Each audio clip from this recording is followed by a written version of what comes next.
ભારત દેશના બંધારણના ઘડવૈયા ડોક્ટર બાબા સાહેબ આંબેડકરની જન્મ જયંતિ નિમિત્તે વડોદરા કોંગ્રેસ પરિવાર એમની પ્રતિમાને અમે અહીંયા પુષ્પાંજલિ કરીને સતત નમન કરીએ છીએ અને આજે આખા દેશમાં આપણે એમને યાદ કરીએ.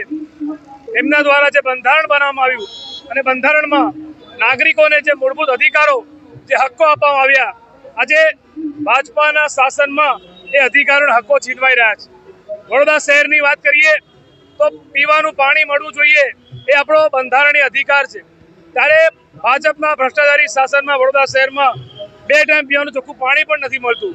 એવું તો આ લોકોએ શાસન કર્યું. આ દેશને કોંગ્રેસ પાર્ટીએ આઝાદી અપાઈ અંગ્રેજોથી, પરંતુ આજે એવું લાગે છે કે આ બીજી આઝાદી લડાઈ અમે લડી રહ્યા છે. કારણ કે સામાન્ય નાગરિકનો અવાજ દબાવવાનો, કોઈને વિરોધ નહીં કરવા દેવાનો.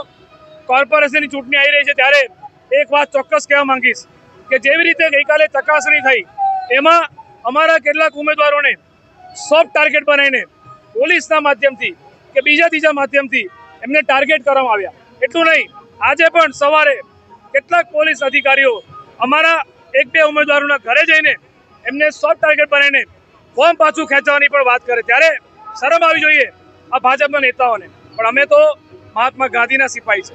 અમે બંધારણને માનનારા અને બંધારણને અમલ કરનારા લોકો છે. ત્યારે સંકલ્પ લઈએ છીએ કે તમે ગમે તેટલું સામ દામ દંડ ભેદ કરો, વડોદરાની પ્રજાએ મન બનાવ્યું છે પરિવર્તન લાવવાનું, મન બનાવ્યું છે આ ભ્રષ્ટાચારી શાસનથી વડોદરાને મુક્ત કરવાનું અને મહારાજા સયાજીરાવ ગાયકવાડના વડોદરાને પાછું લાવવાનું.